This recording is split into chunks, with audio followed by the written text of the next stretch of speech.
जय Hind, Vande Mataram dear student. स्वागत है आपका आपके अपने YouTube learning platform my did U university पे। स्टूडेंट्स, मैं आपका अपना एजुकेटर शुभम सर आज आपके लिए लेकर अवेलेबल हूँ SOC 202 यानी अपने BA थर्ड सेमेस्टर के स्टूडेंट के लिए सोशियोलॉजी का 202 का प्रीवियस ईयर पेपर के टाइटल की बात करें तो स्टूडेंट, तो पेपर का टाइटल है social change and social movements paper 2 यानी सेकंड। तो social change and social movements second इस पेपर का टाइटल है। तो स्टूडेंट इस वीडियो में हमारे साथ पूरा बने रहिएगा लास्ट तक, और छोटी छोटी जो बातें बताऊंगा उसको नोट करते रहेगा, वीडियो को फ्रेंड से शेयर कर दीजिएगा। तो बिना आपका टाइम वेस्ट किए स्टूडेंट्स ले चलूंगा आपको चैनल की तरफ। स्टूडेंट साथ ही साथ कहना चाहूंगा कि जिन्होंने चैनल को सब्सक्राइब नहीं किया उन्होंने सब्सक्राइब कर लीजिएगा स्टूडेंट्स, और आप हमारे व्हाट्सएप और टेलीग्राम ग्रुप से जुड़ सकते हैं, हमारे चैनल को भी फॉलो कर सकते हैं अपडेटेड रहने के लिए। पहला क्वेश्चन देखते हैं क्या कह रहा है।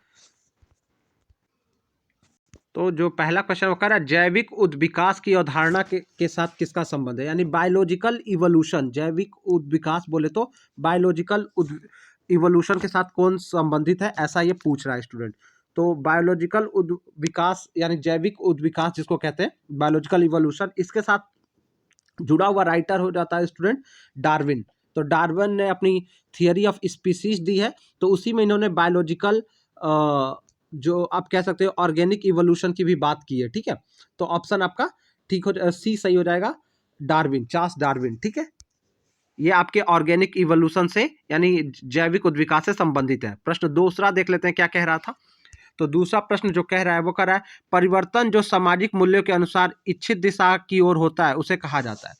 तो स्टूडेंट्स, जो परिवर्तन सामाजिक मूल्यों के अनुसार इच्छित दिशा की ओर होता है उसे हम कह रहा है उद्विकास कहते हैं, प्रगति कहते हैं, विकास कहते हैं, सामाजिक परिवर्तन कहते हैं। तो स्टूडेंट इसको हम क्या कहते हैं, इसको हम प्रगति कहते हैं। ठीक है, तो जब किसी जो हमारा क्या कहते हैं जो चेंज होता है वो हमारे निश्चित दिशा, जिस दिशा में हम चाहते हैं उस दिशा में वो बढ़ता है, तो वो तरक्की यानी वो प्रोग्रेस, प्रगति कहलाता है। स्टूडेंट्स, आपको वीडियो पे कुछ वाटर मार्क भी दिख रहे होंगे हमारे PDF पे। तो स्टूडेंट्स, हम काफ़ी मेहनत के साथ आपके लिए वीडियोस करते हैं, लेकिन हमारे वीडियोस से स्क्रीनशॉट लेके वीडियोस बनाए जा रहे थे, तो इसलिए हमने आपके इसमें वाटर मार्क ऐड कर दिया। तो इससे थोड़ा सा आपको हो सकता है प्रॉब्लम हो, लेकिन आप इसको इग्नोर करिएगा, चीज़ों को ध्यान से नोट करिएगा। हमने टेक्स्ट के नीचे ही वाटर मार्क को रखा है। अगला क्वेश्चन, मार्क्स के अनुसार सामाजिक परिवर्तन का कारक है। तो मार्क्स के अनुसार सामाजिक परिवर्तन का कारण क्या है, तो कह रहा है वर्ग संघर्ष, अतिरिक्त मूल्य, कीमतों में वृद्धि, राजनीतिक व्यवस्था। तो स्टूडेंट, कार्ल मार्क्स हमेशा क्लास स्ट्रगल की बात करते हैं। ठीक है, क्लास स्ट्रगल की बात करते हैं यानी वर्ग संघर्ष की बात करते हैं, तो और इसी को सामाजिक परिवर्तन का मुख्य कारण मानते हैं। अगला क्वेश्चन, अगस्त कॉम्टे ने मानव के बौद्धिक विकास की व्याख्या को कुछ निश्चित स्तरों के आधार पर बताया है। निम्नलिखित में से किस स्तर का कॉन्ट ने उल्लेख नहीं किया है। तो स्टूडेंट, अगस्त कॉम्टे ने, जो कॉन्ट कहते हैं, इन्होंने 3 जो स्तर बताए हैं उसमें पहला स्तर होता है थियोलॉजिकल, यानी जिसको आप धार्मिक कहते हो, ये पहला स्तर है, तो ये पहला स्तर हो गया इसका। ठीक है, दूसरे स्तर पे इन्होंने बात की स्टूडेंट मेटाफिजिकल, जिसको आप तात्विक कहते हो। ठीक है, जिसको मेटाफिजिकल है, जो इस दुनिया से परे है, तो मेटाफिजिकल यानी तात्विक कारण। और तीसरा होता है पॉजिटिव, प्रत्यक्षवादी। ये तीनों की बात की है, ये आप याद रखिएगा। ठीक है, पॉजिटिव यानी प्रत्यक्षवादी की बात की है, लेकिन इन्होंने ह्यूमनिस्टिक, ठीक है, स्तर यानी ह्यूमनिस्टिक लेवल की बात नहीं की है। तो मानवतावादी चीजों की बात ये नहीं करते, स्टेज की बात नहीं करते हैं। ठीक है, तो ऑप्शन ए हो जाएगा, मानवतावादी की बात नहीं करते हैं। अगला स्टूडेंट, आप किस कॉलेज से वीडियो देख रहे हो हमें कमेंट करके बताएगा, और किस पेपर के और वीडियोस आप चाहते हैं ये भी हमें कमेंट करिएगा। अगला प्रश्न देखते हैं क्या कह रहा है। अगला प्रश्न कह रहा है संस्कृति को भोगवादी, विचारात्मक तथा आदर्शात्मक रूपों में किसने वर्गीकृत किया यानी बांटा है। तो स्टूडेंट, संस्कृति को भोगवादी जिसको बोलते हैं सेंसेट, आइडेशनल और आइडियलिस्टिक यानी भोगवादी, विचारात्मक तथा आदर्शात्मक रूप में सेरोकिन ने डिवाइड किया। ऑप्शन ए राइट हो जाएगा, सेरोकिन। ठीक है, तो ए आपका राइट आंसर रहेगा। नेक्स्ट क्वेश्चन की तरफ बढ़ चलते हैं। Social change in modern India पुस्तक, स्टूडेंट बुक्स के नाम इसमें बहुत इंपॉर्टेंट है, वो आप इसको देख लीजिएगा। स्टूडेंट, इससे पहले भी प्रीवियस ईयर का पेपर हमने किया है, तो आप हमारे BA थर्ड सेमेस्टर के प्लेलिस्ट में जाके भी उसको देख सकते हैं, या आप रिक्वेस्ट करेंगे तो मैं आपके लिए एक महामैराथन वीडियो रेडी कर दूंगा दोनों पेपर को मिक्स करके। तो जो पुस्तक का नाम पूछा है, पुस्तक का नाम क्या पूछा है, social change in modern India. Social change in modern India देखिए कभी कभी पुस्तकों का नाम स्टूडेंट हिंदी में ना देखिए अंग्रेजी में देता है, तो ये पुस्तक का अंग्रेजी नाम है, हिंदी में इस पुस्तक को बोला गया होगा आधुनिक भारत में सामाजिक परिवर्तन। तो आधुनिक भारत में सामाजिक परिवर्तन, social change in modern India, ये एम एन श्रीनिवास की पुस्तक है। ठीक है, एम एन श्रीनिवास जी की ये पुस्तक है, 1963 में आई थी। अगर वर्ष पूछ ले तो याद रखिएगा 1963 में ये पब्लिश हुई थी। ठीक है, स्टूडेंट यहाँ पे कुछ और बात बताऊंगा, वो नोट करेगा। स्टूडेंट किताबों के नाम हमेशा अंग्रेजी में भी याद रखिएगा, वो आपके लिए अच्छा रहता है। ठीक है, तो एस सी दुबे की जो प्रमुख पुस्तक है, जो पूछा जाता है, भारतीय समाज यानी इंडियन सोसाइटी, भारतीय ग्राम इंडियन विलेज, और समय और संस्कृति, टाइम एंड कल्चर। ठीक है, तो स्टूडेंट ये सारा वर्क एस सी दुबे का है। इन्होंने भारतीय समाज, भारतीय ग्राम और समय और संस्कृति नाम की पुस्तकें लिखी हैं। ठीक है, तो ये इनके पुस्तकों के नाम हो गए। योगेंद्र सिंह ने लिखा है भारतीय समाज, भारतीय समाज शास्त्री। ठीक है, भारतीय समाज शास्त्री योगेंद्र सिंह जो है, इन्होंने भारतीय परंपरा का आधुनिकरण। ठीक है, भारतीय समाज, ठीक है, दो प्रमुख पुस्तक है, भारतीय समाजशास्त्र और भारतीय परंपरा का आधुनिकरण। ठीक है, ये योगेंद्र सिंह की पुस्तक है, भारतीय समाजशास्त्र और भारतीय परंपरा का आधुनिकरण, याद रखिएगा। एम एस ए राव की भी पुस्तक है, उसको भी आप देख लीजिएगा। निम्नलिखित में से कौन सी विशेषता आधुनिकरण का प्रमुख लक्षण है? तो आधुनिकरण का प्रमुख लक्षण, तो इसमें लक्षण तो कई चीज हो सकते हैं, संस्थागत संस्तरण, तार्किकता, परंपरा का बहिष्कार और सजातीयता। तो इसमें पूछा है प्रमुख लक्षण क्या है, तो स्टूडेंट जब कोई आधुनिकरण होता है तो तार्किकता होनी चाहिए, दूरदर्शिता के आधार पे ही आधुनिकरण होता है। तो तार्किकता, उसके पीछे वाजिब कारण होते हैं, तो मतलब बिना तर्क के जो है आधुनिकरण नहीं हो सकता, उसके पीछे कुछ कारण होता है, तो तार्किकता होती है। ठीक है, तो बी सही रहेगा। मॉडर्नाइजेशन ऑफ इंडियन ट्रेडिशन के लेखक कौन है? तो मॉडर्नाइजेशन ऑफ इंडियन ट्रेडिशन, ये पहले ही बताया कि भारतीय जो है भारतीय परंपरा का आधुनिकरण, ये योगेंद्र सिंह की पुस्तक है। इसको हिंदी में बोला गया है, अंग्रेजी में भी नाम याद रखेगा, हिंदी में, अंग्रेजी में तो जरूर याद रखिएगा क्योंकि अंग्रेजी में तो मिलेगा ही और हिंदी में नहीं भी मिल सकता है। तो इसको बोला गया है भारतीय परंपरा का आधुनिकरण, ये योगेंद्र सिंह की किताब है, याद रख लीजिएगा। चाहे तो स्टूडेंट्स आप इन सारे राइटरों की बुक्स देख लीजिएगा, ईयर्स भी अलग से आपके पास टाइम होगा तो उसको नोट कर लीजिएगा। सामाजिक आंदोलन के सिद्धांत में कौन सा सिद्धांत नए आंदोलन की प्रकृति और कारणों को स्पष्ट करने से संबंधित है? तो सामाजिक आंदोलन के सिद्धांत में से नए आंदोलन की प्रकृति और कारणों को स्पष्ट करने से जो संबंधित बातें, जो चीजें बात करता है, तो वो क्या है? संसाधन लामबंदी सिद्धांत। इसको इंग्लिश में बोला गया रिसर्च मोबिलाइजेशन थियरी। तो रिसर्च मोबिलाइजेशन थियरी है, ये इससे जुड़ा हुआ है। ठीक है, तो डी आपका राइट रहेगा। जो आंदोलन परंपरागत जीवन प्रणाली के सभी महत्वपूर्ण पक्षों में परिवर्तन लाने के लिए अहिंसक ढंग से किए जाते हैं, यानी शांतिपूर्वक तरीके से किए जाते हैं, वो जो परंपरागत जीवन प्रणाली में परिवर्तन लाते हैं, वो आंदोलन क्या कहलाते हैं? तो ऐसे आंदोलन स्टूडेंट रिफॉर्मेटिव या रिफॉर्मेशनल मूवमेंट कहलाते हैं, जिसको हिंदी में हम सुधारवादी आंदोलन कहते हैं। ये परंपरागत जीवन प्रणाली के सभी पक्षों में परिवर्तन लाने के लिए उत्तरदायी होते हैं और वो भी शांतिपूर्ण तरीके से। तो बी सही रहेगा। स्वतंत्रता के बाद पश्चिम बंगाल के किसानों द्वारा कौन सा आंदोलन अपने विरोध को व्यक्त करने के लिए किया गया? तो स्वतंत्रता पश्चात बाद जो, ठीक है, पश्चिम बंगाल के किसानों द्वारा स्टूडेंट तेभागा आंदोलन किया गया। नाम से ही क्लियर है, तेभागा मतलब ये 3 भाग की डिमांड कर रहे थे, जो टैक्स। ठीक है, तो ऑल इंडिया किसान सभा द्वारा तेभागा आंदोलन किया गया स्टूडेंट। ठीक है, और तेभागा आंदोलन मतलब पहले इनको 1/2 हिस्से का ही लाभ मिल पा रहा था, तो 3 हिस्से की इन्होंने जमींदारी प्रथा से मांग कर दी, तो 2/3 यानी 2/3 हिस्से पे ये चाह रहे थे अपना कि ये हमारा हो और 1/3 हम दे सकें। लेकिन तो इसीलिए इस तेभागा यानी तीसरा हिस्सा, ये जो चीजों का 2/3 देने की बात कर रहे थे, और पहले 1/2 इनको देना पड़ता था। ठीक है, तो तेभागा आंदोलन चला पश्चिम बंगाल में, ऑप्शन सी नोट कर लीजिएगा। तेभागा आंदोलन भारतीय स्वतंत्रता के बाद चला हुआ आंदोलन था। पुनरुद्धार आंदोलन की अवधारणा सर्वप्रथम किसके द्वारा प्रस्तुत की गई? तो स्टूडेंट जब हम पुनरुद्धार आंदोलन की अवधारणा की बात करेंगे तो ये एंथनी FC वेलेस, ये कई जगह आपको एंथनी नाम नहीं मिलके FC वेलेस भी मिलेगा, FC वेलेस, तो ये भी वही है, इन्हीं का पूरा नाम है एंथनी FC वेलेस। इन्होंने सबसे पहले पुनरुद्धार आंदोलन की, रिवाइवल मूवमेंट की कॉन्सेप्ट को दिया। ठीक है, तो ये सही रहेगा। जिस आंदोलन का उद्देश्य विद्यमान व्यवस्था में अमूल परिवर्तन लाना होता है उसे कहा जाता है, यानी जो, ठीक है, तो जो पहले से एग्जिस्ट करता है, मतलब विद्यमान व्यवस्था में जो पहले से एग्जिस्ट करती है व्यवस्था, उसमें परिवर्तन लाने को क्या कहा जाता है, वो क्रांतिकारी आंदोलन होते हैं। विद्यमान यानी जो परंपरा चली आ रही है या जो चीजें चली आ रही हैं समाज में, उसको खत्म करके नई चीजों को जन्म देना या नई चीजों को लाने वाली जो आंदोलन होता है उसको क्रांतिकारी आंदोलन कहते हैं। जैसे भारत का स्वतंत्रता संग्राम, ये सब क्रांतिकारी आंदोलन रहे हैं।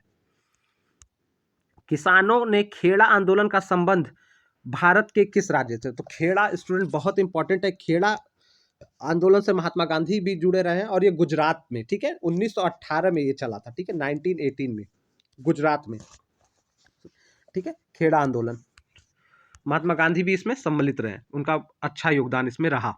महिलाओं की दशा में सुधार करने के लिए भारत में एक संस्थात्मक सुधार आंदोलन किस शताब्दी में शुरू हुआ? तो महिलाओं की दशा में सुधार करने के लिए भारत में सुधार आंदोलन जो है वो 20वीं शताब्दी में बड़े स्तर पे चला, ठीक है, सुधार आंदोलन। इसी के बाद इसका परिणाम ये रहा कि 1961 में दहेज पे प्रतिबंध वाला कानून लगा। दहेज प्रतिबंध कानून 1961।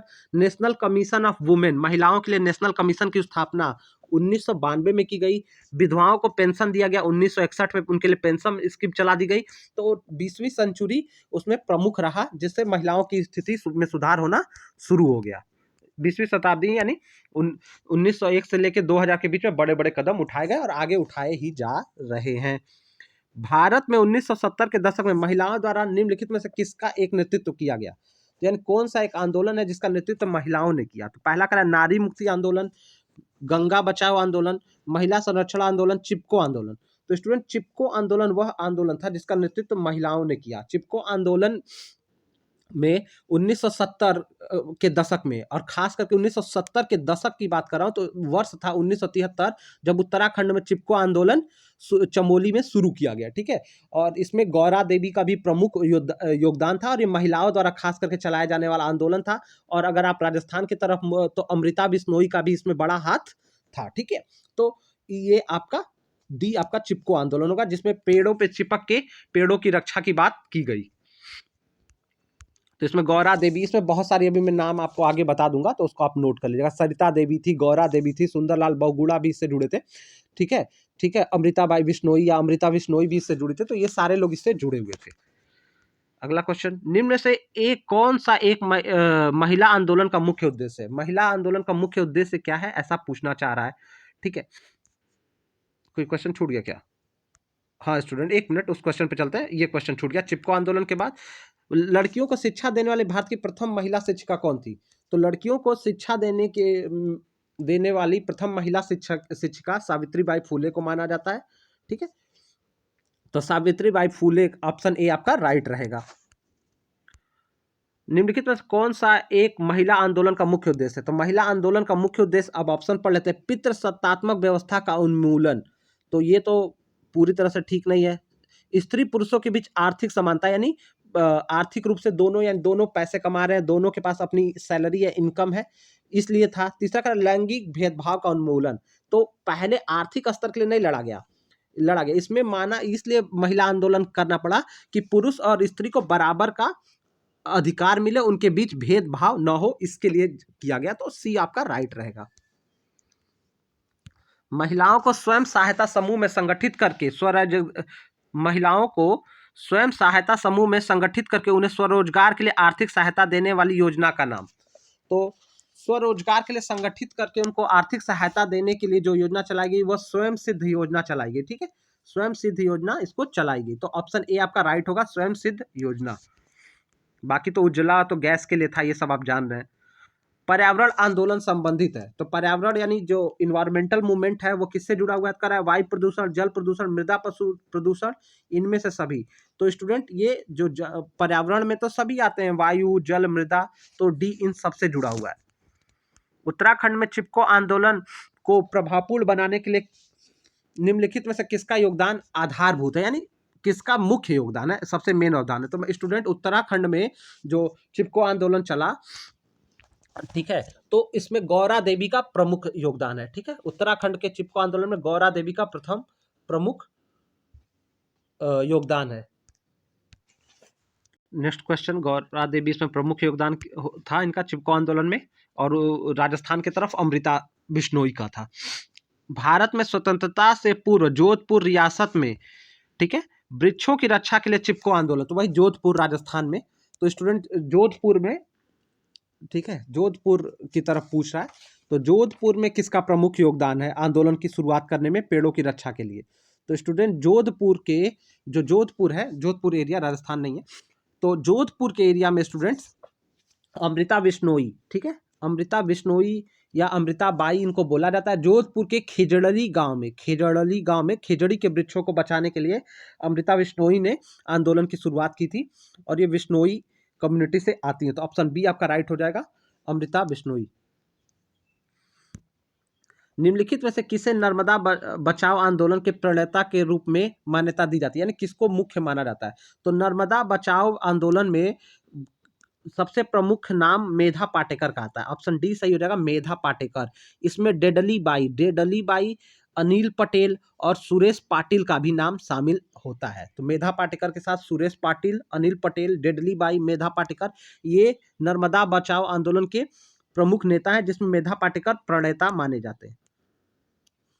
किस दिन विश्व पर्यावरण दिवस मनाया जाता है? ये बहुत आसान क्वेश्चन है। 5 जून को हर वर्ष विश्व पर्यावरण दिवस मनाया जाता है, ये तो आप आराम से कर लोगे। नेक्स्ट क्वेश्चन, भारत में किस वर्ष महिला सशक्तिकरण वर्ष घोषित किया गया? तो भारत की बात पूछ रहा है, तो भारत में महिला सशक्तिकरण वर्ष 2001 को घोषित किया गया था। 2001 को महिला सशक्तिकरण वर्ष के रूप में घोषित किया गया था। पूरे विश्व में इंटरनेशनल वुमेन ईयर यानी अंतर्राष्ट्रीय महिला वर्ष 1975 को घोषित किया गया था। पूरे विश्व में बता रहा हूँ, यूनाइटेड नेशन द्वारा, यूएन द्वारा घोषित किया गया था 1975 में। इसको इंटरनेशनल वुमेन्स ईयर के रूप में घोषित किया गया था, और भारत में 2001 में। निम्नलिखित में से कौन सी विशेषता सामाजिक आंदोलन का अनिवार्य आधार है? तो सामाजिक आंदोलन का अनिवार्य आधार, कोई भी आंदोलन तो कह रहा है संस्थात्मक संरचना, वैचारिकी, वर्ग संघर्ष और समायोजन। तो स्टूडेंट कोई भी जो आंदोलन होता है उसके पीछे एक विचारधारा होती है, एक आइडियोलॉजी होती है। तो वैचारिकी यानी विचारधारा का, सामाजिक आंदोलन का, किसी भी आंदोलन का प्रमुख आधार विचार होता है। तो यहाँ पे वैचारिकी सही आंसर होगा। कौन सी एक दशा भारत में सामाजिक आंदोलनों का प्रमुख परिणाम है? किस कारण भारत में सामाजिक आंदोलन हुए? सामाजिक आंदोलन तो कह रहा है शिक्षा व्यवस्था में सुधार। तो शिक्षा व्यवस्था में सुधार के लिए सामाजिक आंदोलन तो नहीं चले। वैश्वीकरण यानी ग्लोबलाइजेशन के लिए इसका तो कोई तुक नहीं है। दुर्बल वर्गों में नेतृत्व का विकास, तो ये भी नहीं है स्टूडेंट, ठीक है, ये नहीं है। ए और डी में आपको कंफ्यूजन होगा, लेकिन डी ज्यादा आपका सही है, ठीक है। ए आपका सही नहीं है। ए जो शिक्षा को बढ़ाने के लिए सरकार तो बहुत सारे सर्व शिक्षा अभियान जैसे बड़े बड़े अभियान सरकार ने चलाए, लेकिन जो होता है कि सामाजिक आंदोलनों से पंचायती राज व्यवस्था में अधिकारों में वृद्धि हुई, लोगों को अधिकार मिलने शुरू हुए। तो पंचायती राज व्यवस्था के अधिकारों में क्या हुई? वृद्धि होने लगी। पंचायत स्तर पे जो गांव को, ग्राम सभा को अधिकार दिए जाने लगे। सामाजिक आंदोलन क्या है? अब ये अच्छा क्वेश्चन है, कंफ्यूज भी कर सकता है। तो स्टूडेंट सामाजिक आंदोलन जो होता है वो एक समस्या है, देखिए पहले हटाते हैं, नहीं। वो एक संस्था है, नहीं। वो एक कार्यक्रम है यानी प्रोग्राम है, एक नहीं। स्टूडेंट तो वो क्या है एग्जैक्टली? वो एक प्रक्रिया है। सामाजिक आंदोलन जो है एक प्रक्रिया है जिसके तहत समाज में परिवर्तन लाया जा सकता है। तो ए प्रोसेस, अब प्रक्रिया आपका सही आंसर हो जाएगा। दलितों के उत्थान के लिए डॉक्टर भीमराव अंबेडकर ने अपना कार्य किस प्रदेश से आरंभ किया? तो दलितों के उत्थान के लिए डॉक्टर भीमराव अंबेडकर ने अपना जो कार्य करना स्टार्ट किया, उन्होंने महाराष्ट्र के सतारा डिस्ट्रिक्ट, महाराष्ट्र के सतारा जिले से अपना कार्य करना शुरू किया, ठीक है। और इन्होंने भीमराव अंबेडकर ने महाराष्ट्र के सतारा जिले से काम करना शुरू किया। 1930 में उसने दलित कम्युनिटी फेडरेशन नाम की संस्था बनाई। इन्होंने मूक नायक, बहिष्कृत भारत, इनके प्रमुख जो प्रमुख पत्रों को इन्होंने क्या किया? संपादित किया, प्रकाशित किया। मूक नायक पत्रिका और बहिष्कृत भारत पत्रिका भी भीमराव अंबेडकर जी ने प्रकाशित किया। इसके नाम आप याद रखिएगा। किसने जनजातियों की इस परिस्थिति में सुधार लाने के लिए आंदोलन का नेतृत्व किया? तो किसने जनजातीय आंदोलन किसने किया? तो कह रहा ज्योतिबा फुले, ठक्कर बप्पा, बी.आर. अम्बेडकर और मेधा पाटेकर। तो ज्योतिबा फुले ने महिलाओं की शिक्षा के लिए, और बी.आर. अम्बेडकर ने दलितों के लिए, मेधा पाटेकर नर्मदा बचाओ और ये अधिकार, मानव अधिकारों के लिए भी लड़ती हैं। थोड़ा बहुत इन्होंने ट्राइबलों के अधिकारों की भी बात उठाई है। लेकिन ठक्कर बप्पा का जो ऑप्शन बी आपका है, इन्होंने बड़े स्तर पर जो है जनजातियों के लिए आंदोलन का नेतृत्व किया। इनका पूरा नाम क्या था? अमृतलाल विट्ठल दास ठक्कर। ये गुजरात की जनजातियों के उत्थान के लिए इन्होंने काम किया। ठीक है, गुजरात की जनजातियों, भील जनजातियों के लिए भी इन्होंने काम किया। तो गुजरात की जनजातियों के लिए उत्थान के लिए काम किया। 1922 में, नोट करिएगा, इन्होंने भील सेवा मंडल की स्थापना की। 1922 में, 1922 में इन्होंने भील सेवा मंडल की स्थापना की। नोट कर लीजिएगा। अगला क्वेश्चन, निम्नलिखित में कौन सा परिवर्तन सामाजिक आंदोलन का परिणाम नहीं है? तो सामाजिक आंदोलन का कौन सा परिवर्तन परिणाम नहीं? दुर्बल वर्गों की स्थिति में सुधार, ये तो हुआ सामाजिक आंदोलन से। नमामि गंगे परियोजना, ठीक है, इस्लाम का विस्तार और क्षेत्रीय असमानताओं में कमी। तो स्टूडेंट जो नमामि गंगे परियोजना भी मतलब समाज द्वारा, जनता द्वारा मांग, मतलब गंगा को बचाने के लिए, कि नदियों का संरक्षण के लिए इस प्रोजेक्ट को लाना पड़ा। लेकिन इस्लाम का विस्तार जो है, ये सामाजिक आंदोलन का प्रकार में नहीं आना चाहिए। ठीक है, नमामि गंगे प्रोजेक्ट को अगर इस तरह से देखा जाए कि ये मतलब समाज में नदियों को संरक्षण की जरूरत को देखते हुए नमामि गंगे प्रोजेक्ट को लाना पड़ा सरकार को, तो ये सामाजिक आंदोलनों का ये एक हो सकता है, परिणाम हो सकता है। ठीक है, लेकिन इस्लाम का विस्तार मुझे नहीं लगता है, सामाजिक आंदोलन नहीं है। सामाजिक आंदोलन समाज के हित के लिए जो आंदोलन किए जाते हैं वो सामाजिक आंदोलन होते हैं। तो मार्क्सवादी दृष्टिकोण के अनुसार समाजवादी आंदोलन का स्रोत क्या है? तो मार्क्सवादी दृष्टिकोण के अनुसार सामाजिक आंदोलन का जो इन्होंने पूछा है कि स्रोत क्या है, तो कह रहा है उत्पादन की विधि, यानी मोड ऑफ प्रोडक्शन, श्रमिक वर्ग का ध्रुवीकरण, वर्ग संघर्ष और ये सभी। तो स्टूडेंट, वर्ग संघर्ष तो होता ही है ये, लेकिन यहाँ पे ये सभी है। इन्होंने प्रोडक्शन इनके हाथ में होता है, तो ये रेट को जो है वो बड़े मतलब पैसे वाले लोग तय करते हैं। श्रमिकों को गुमराह के, बहला फुसला के काम कराया जाता है, कि उनको लालच दिया जाता है आपको आगे भविष्य में इतने पैसे मिलेंगे। लेकिन ये सब जो है ये सामाजिक आंदोलन को जन्म देते हैं। ठीक है, तो ऑप्शन डी सही हो जाएगा, ऑल ऑफ एबव। सामाजिक आंदोलन की मार्क्सवादी व्यवस्था आंदोलन को किस प्रकार से संबंधित है? तो सामाजिक आंदोलन की मार्क्सवादी व्यवस्था आंदोलन के किस प्रकार संबंधित है? ये आंदोलन को क्रांतिकारी आंदोलन के रूप में देखती है। ये परिवर्तन करने वाले आंदोलन को मार्क्सिस्ट आइडियोलॉजी, जिसमें आपके कार्ल मार्क्स भी आते हैं, कार्ल मार्क्स इसमें शामिल है। तो ये जो है किसी भी सामाजिक आंदोलन को जो है ये क्रांतिकारी आंदोलन मानते हैं। ठीक है, तो बी आपका राइट होगा, वैचारिकी नहीं मानते। किसने तुलनात्मक अभाव बोध के आधार पर सामाजिक आंदोलन की विवेचना की? तो तुलनात्मक अभाव की जब हम बात कर रहे हैं तो स्टूडेंट रॉबर्ट मर्टन ने, तो तुलनात्मक अभाव के आधार पर सामाजिक आंदोलन की विवेचना रॉबर्ट मर्टन ने की। और रॉबर्ट मर्टन ने एक प्रसिद्ध थियरी दी थी, तो इन्होंने स्ट्रेन थियरी भी रॉबर्ट मर्टन का है, याद रखिएगा, स्ट्रेन थियरी इन्होंने दिया था। ठीक है, तो स्ट्रेन थियरी भी जो है ये रॉबर्ट मर्टन की है। ठीक है, और इन्होंने तुलनात्मक अभाव बोध के आधार पर, ठीक है, रिलेटिव डिप्राइवेशन थियरी के आधार पर इन्होंने सोशल मूवमेंट को क्या किया था, इसका आकलन यानी विवेचना की थी। किस लेखक ने संघर्ष को सामाजिक व्यवस्था के लिए उपयोगी माना है? तो किस लेखक ने संघर्ष को सामाजिक व्यवस्था के लिए उपयोगी माना है? जब इस पे जब हम बात करते हैं स्टूडेंट, तो लुई लेविस कोजर, जिसको लुईस कोजर बोलते हैं, लुईस कोजर ने संघर्ष को सामाजिक व्यवस्था के लिए बताया कि क्लास स्ट्रगल होना जरूरी है। अगर समाज में परिवर्तन आना है या नई चीजों को आना है तो एक वर्ग संघर्ष यानी जो है ये स्ट्रगल होना जरूरी है। ठीक है, लुईस कोजर ने। अगला question, social movement in India पुस्तक का लेखक कौन है? तो student, social movements in India पुस्तक जो होती है एमएसए राव की है, जो एमएसए राव की है। ठीक है, एमएसए राव की है, और इस पुस्तक, इसी नाम से एक पुस्तक घनश्याम शाह की भी मिलती है। ठीक है, तो वो भी आप याद रखिएगा। भारत में संपूर्ण क्रांति आंदोलन किसके द्वारा प्रारंभ किया गया? तो भारत में संपूर्ण क्रांति, बहुत इंपॉर्टेंट क्वेश्चन है। संपूर्ण क्रांति की जब हम बात करते हैं स्टूडेंट, जिसको संपूर्ण क्रांति आंदोलन, तो ये जयप्रकाश नारायण द्वारा चलाया गया, जयप्रकाश नारायण द्वारा चलाया गया। और 1974 में ये चलाया गया, ठीक है। 1974, 73, 74 के आसपास ये चलाया गया आंदोलन। और ये इंदिरा गांधी को सत्ता से बेदखल करने के लिए जयप्रकाश नारायण ने चलाया था, क्योंकि इंदिरा गांधी की इस समय कुछ नीतियां तानाशाही हो गई थी, ठीक है। जैसे इन्होंने बहुत सारे नेताओं को जेल में भी बंद किया था, भारत में इमरजेंसी आपातकाल लगाया था। तो इनको सत्ता से हटाने के लिए संपूर्ण क्रांति आंदोलन जो था जेपी ने, जयप्रकाश नारायण ने शुरू किया था। श्री नारायण धर्म परिपालन आंदोलन भारत के किस राज्य से संबंधित है? तो श्री नारायण धर्म को लेकर जो ये आंदोलन हुआ था, धार्मिक आंदोलन, ये जो धर्म जिसमें केंद्र बिंदु था, ये केरल में 1903 में चलाया गया। केरल में 1903 में ये चला, ठीक है। तो ऑप्शन बी आपका सही रहेगा, केरल। भारत में ब्राह्मणवादी प्रभुत्व का विरोध करने के लिए कौन सा आंदोलन हुआ?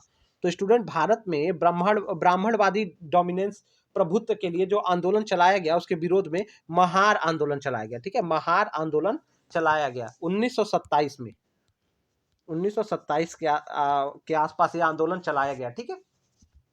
तो इसको आप याद रखिएगा। सिद्धू और कान्हू का नाम किस आंदोलन से संबंधित है? स्टूडेंट, जब ये जनजातियों से, खास करके ये बीपीएससी की परीक्षा में ये सारे लोगों से जुड़ा हुआ प्रश्न बहुत ज्यादा पूछा जाता है। तो सिद्धू और कान्हू जो था, ये संथाल विद्रोह से जुड़े हुए थे। संथाल आंदोलन इन्होंने चलाया था, संथाली थे और इन्होंने संथाल आंदोलन चलाया था। इसके प्रमुख नेता सिद्धू और कान्हू थे। इन्होंने इसी को हूल आंदोलन, इस आंदोलन का एक और नाम आता है, अगर कहीं पढ़ने को मिल जाएगा तो कंफ्यूज मत होगा, इसी को हूल आंदोलन भी कहते हैं, ठीक है। और ब्रिटिश के विरुद्ध इन्होंने जो है संथालों ने ब्रिटिशर्स के विरोध ये आंदोलन चलाया था। तो ऑप्शन सी आपका राइट होगा, संथाल मूवमेंट सिद्धू और कान्हू ने चलाया था। आर्य समाज आंदोलन की प्रकृति क्या है? तो आर्य समाज जो था वो धर्म सुधारवादी, धार्मिक नहीं, वो सुधारवादी आंदोलन था, ठीक है। तो धर्म में सुधार लाने के लिए हिंदू धर्म में ये आंदोलन चला था, तो ये सुधारवादी आंदोलन था, ठीक है। ताना भगत आंदोलन किस तरह के आंदोलन का उदाहरण है? तो स्टूडेंट, ताना भगत आंदोलन जो है ये एक जो है ये प्रतिरोधी यानी विरोध करने वाला आंदोलन है, ठीक है। प्रतिरोधी जो है प्रतिरोध मतलब किसी चीजों के विरोध में आने वाला आंदोलन है। एक्चुअली स्टूडेंट, ताना भगत जो है, ताना भगत आंदोलन का नेतृत्वकर्ता जतरा भगत थे। जतरा भगत ने ये आंदोलन चलाया, इसको लीड किया। और इन्होंने क्या किया, ये गांधी जी से पहले भी एक तरह का ये सत्याग्रह विरोध था, ठीक है। तो जतरा भगत ने टैक्स न देने के लिए छोटा नागपुर में एक तरह से क्या कर दिया था, सत्याग्रह कर दिया था, टैक्स न देने के, कि टैक्स नहीं देंगे, ठीक है। टैक्स व्यवस्था को लेकर जमींदार और अंग्रेजों के विरुद्ध ये सत्याग्रह हुआ था, छोटा नागपुर में हुआ था, याद रखिएगा, छोटा नागपुर इसीलिए प्रसिद्ध है। 1914 से 1920 के बीच में चला, ये पूरा चला था, ठीक है, याद रखिएगा। जगह भी पूछता है स्टूडेंट, तो ये छोटा नागपुर से था, याद रखिएगा। जिस आंदोलन का उद्देश्य विद्यमान व्यवस्था में अमूल परिवर्तन लाना हो उसे कहा जाता है। स्टूडेंट, ये प्रश्न कई बार, दो बार मुझे लगता है या 3 बार पूछ लिया गया था।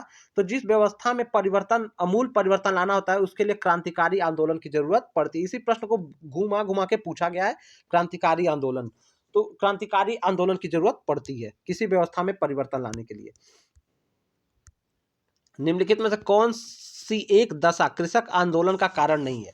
तो कौन सी एक दशा कृषक आंदोलन का कारण नहीं है? तो देखिए ना, जमींदारों द्वारा शोषण, तो ये तो ये इस मतलब जब होता है तब तो किसान आंदोलन होता है। किसानों में जागरूकता के कारण भी किसान आंदोलन होता है। राजनीतिक दलों के स्वार्थ के कारण जो है किसान आंदोलन नहीं किया जाता कि राजनीतिक पार्टियां कितना गलत काम कर रही है देश में या देश को गुमराह कर रही है, इसके लिए नहीं होता है। तो जमींदारों द्वारा शोषण, किसानों में जागरूकता और ग्रामीण बेरोजगारी को लेकर कृषक आंदोलन हुए हैं, लेकिन राजनीतिक दलों के स्वार्थ के कारण नहीं हुए हैं। निम्नलिखित में से कौन सा बिश्नोई आंदोलन से जुड़ा था? तो बिश्नोई आंदोलन से, और बिश्नोई आंदोलन में क्या था, ये भी एक तरह से चिपको आंदोलन था। और इसमें अमृता बिश्नोई, इनका नाम अच्छे से नाम है अमृता देवी बिश्नोई, ठीक है, ये जुड़ी हुई थी। और इन्होंने जोधपुर के आसपास, मैंने बताया था आपको कि खेजड़ी के वृक्षों को काटने के लेके विरोध किया था, ठीक है।